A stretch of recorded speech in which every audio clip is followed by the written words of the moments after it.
Hello everyone, welcome back to Open Line. We are talking about our collective obsession with true crime. What does it say about us? What does it say about society right now? What do you think about this? Happy to have with us Dr. Anna Settle, licensed psychologist. We have Charles on the phone. Hello, Charles. Yes. Go right ahead. What's on your mind? Last night I saw the net broadcast from Tasmi about Mark Charles Morello, who was too mentally ill to execute. As usual, he was schizophrenic, but his friends said they noticed alternative things about him when he was a teenager. So the question with someone that's like that, is it more question of funding or more question of law that we can't impose checks and balances to properly monitor a possible murderer and hopefully save lives, especially someone like Charles Manson, Paul Lee, or Ted Bundy, who are serial murderers. And who was the person you mentioned initially? Who was this you're talking about? I think his name was Mark Charles Morello, our last night's West Coast, too mentally ill to execute. First he committed armed robbery, and then he killed 2 police officers when he was a fugitive. Right. And one of the daughters said she did not blame him, she blamed the system that incarcerated him too long to get justice. So they executed him in 2006. Right. Okay. All right. Thank you. Thank you, Charles. And so he's asking a couple of things there, but the idea of too mentally ill to execute, Tennessee's just had a couple of executions. That has come up. Right. Again, fascinated by what you do as far as forensic psychologists. You go in and interview these people and decide if they are competent to stand trial. Right. You know, so what about the idea of execution, and are there some laws out there? There's some, what are some of the thoughts as far as that goes? Right. Yeah, I mean, one important point that he brought up is, you know, what are the checks and balances? How do we monitor these people? They were showing signs in childhood and adolescence. I think even in the Ted Bundy case, you know, he was talking about setting the tiger traps, and there was some odd behavior that was recognized. And unfortunately, I mean, that is a systemic issue. People have mental health issues, they show aggression or violence, and you can hospitalize them for a short period of time, but you can't involuntarily commit them for an extended period of time if they haven't threatened violence on someone else.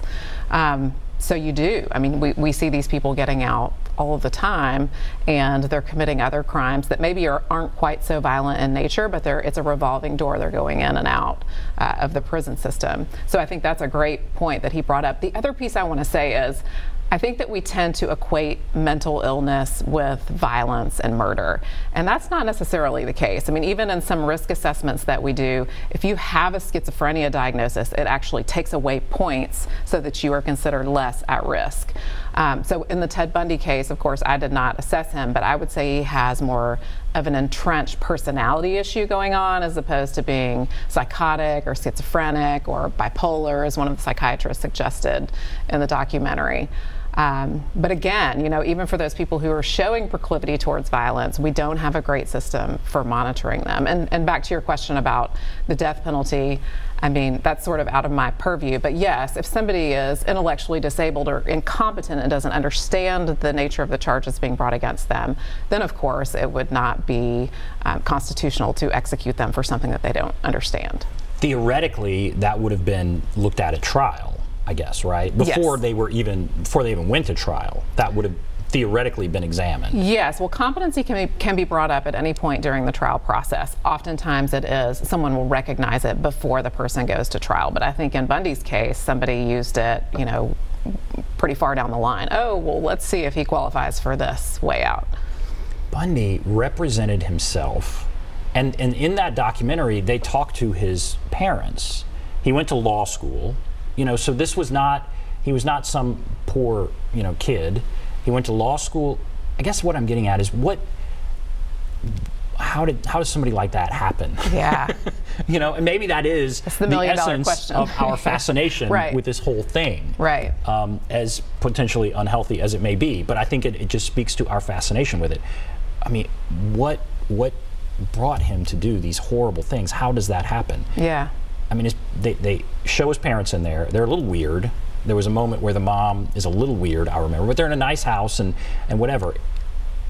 When you have interviewed these types of people, or in the studying you've done, what are some of the common denominators? What are their families like? Yeah, I mean, I can give you the answer of a scientist, which would say that there is a genetic component. We know that if there is a person in the family who's been diagnosed with antisocial personality disorder, that it's much more likely that the children will have it. It's more common in males. We also know that if a person is reared by someone who has antisocial personality disorder, but is not biologically related to them, they also are inclined to have the disorder. So it's a nature and nurture issue where there's a biological component and there's certainly an environmental component as well.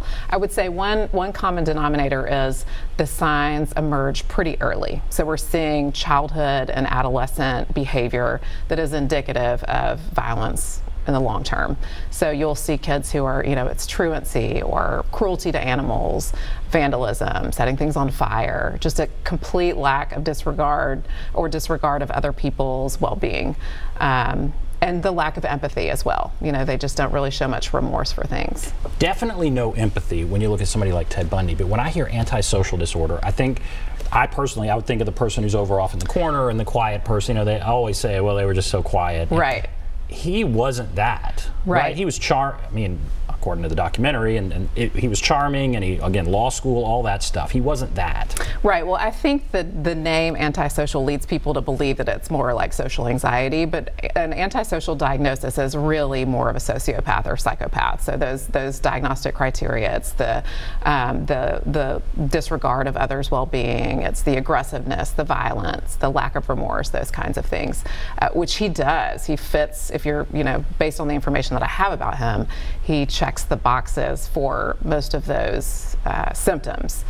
Now, all people with that diagnosis don't turn into serial killers. I mean, we have people who are functioning members of society who don't kill people and still have those entrenched personality disorders. Really? Yeah. So a psychopath is a little bit different from someone who is just diagnosed with that personality disorder.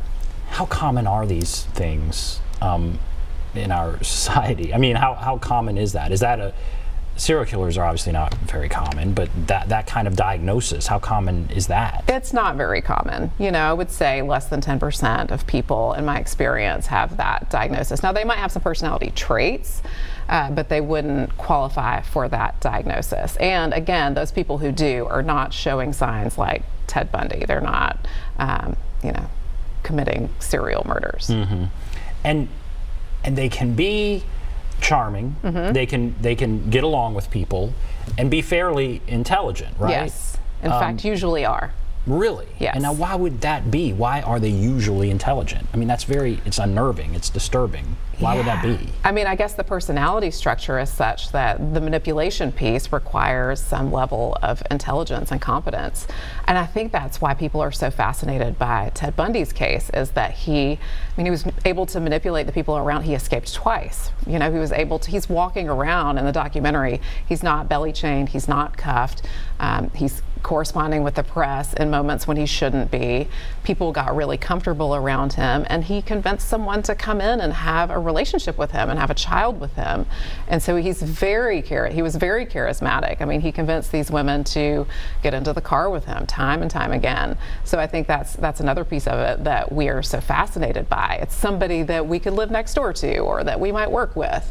And there's a piece of that is that's unnerving, but also at the same time a little exciting to people. And as you talk to these and study these kinds of people, how unusual is that? How unusual is a Ted Bundy?